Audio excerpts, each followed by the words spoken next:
Voyons maintenant le cas de la femme romaine. La femme romaine, dans la société romaine, est une mineure perpétuelle. L'homme a le droit de vie et de mort sur sa femme. Vitae nescisque potestas, sur sa femme. Par exemple, le fait que sa femme boive du vin pouvait suffire à ce que l'homme la tue, sans aucun problème.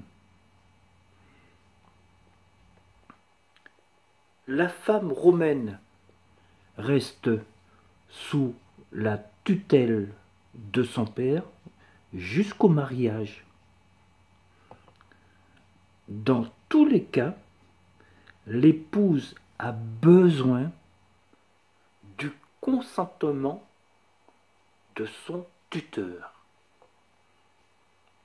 Dans le droit romain, la condition des femmes est bien sûr pire que celle des hommes. Elle est inférieure aux hommes. Vous avez trois incapacités principales frappent la femme romaine. Premièrement, la puissance paternelle,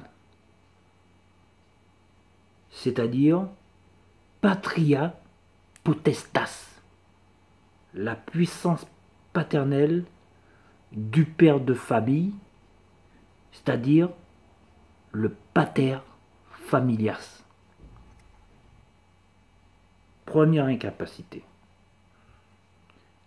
La deuxième incapacité, c'est la tutelle. Tutela. Qui en est le substitut pour les pupilles et pour les femmes après le décès de leur père.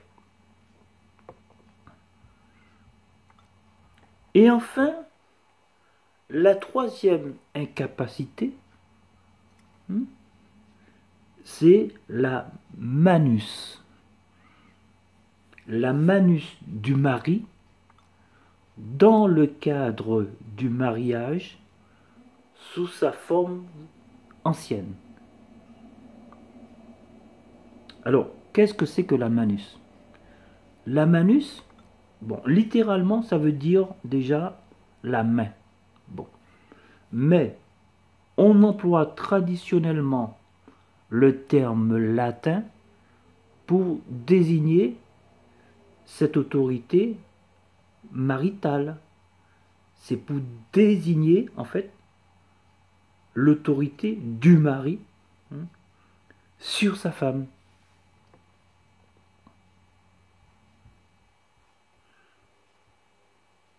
La femme romaine n'a jamais eu sur ses enfants, entre guillemets, cette puissance paternelle.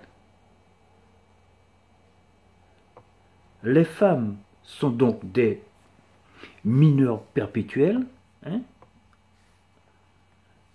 La femme n'a aucun droit politique dans la société romaine. Elle ne peut exercer aucun des droits essentiels du citoyen romain. D'accord?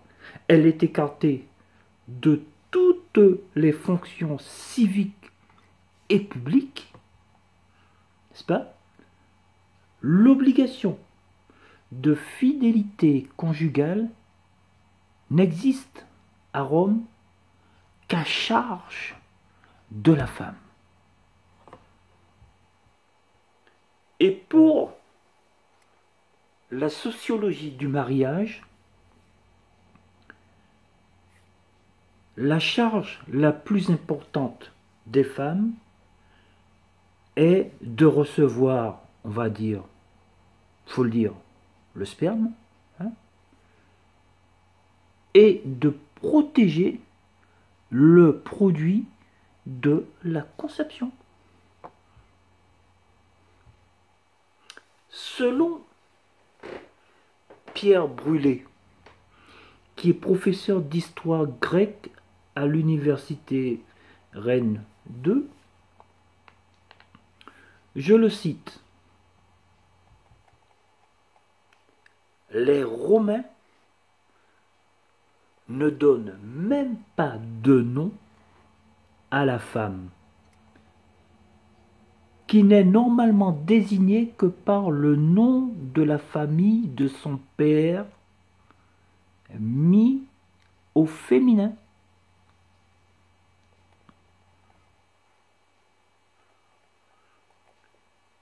Si je cite maintenant Paul Venn, professeur au Collège de France, qu'est-ce qu'il dit? L'homosexualité active, entre parenthèses, masculine, est partout présente dans les textes romains. Cicéron a chanté les baisers qu'il cueillait sur les lèvres de son secrétaire esclave. Virgile, quant à lui, avait le goût exclusif des garçons. Horace, lui, répète qu'il adore les deux sexes. Vous avez Plutarque qui écrivait, je cite Plutarque, la femme mariée idéale est muette. Je répète, la femme mariée idéale est muette et ne s'exprime pas en l'absence de son mari. Pour conclure,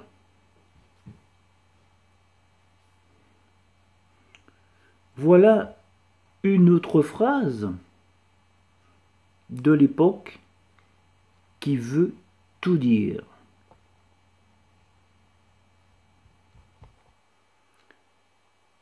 Si nous pouvions vivre sans les femmes,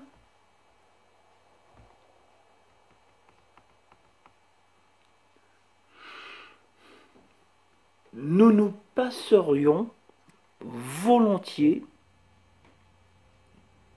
de ce fardeau. Si nous pouvions vivre sans les femmes, nous nous passerions volontiers de ce fardeau. Je vous remercie.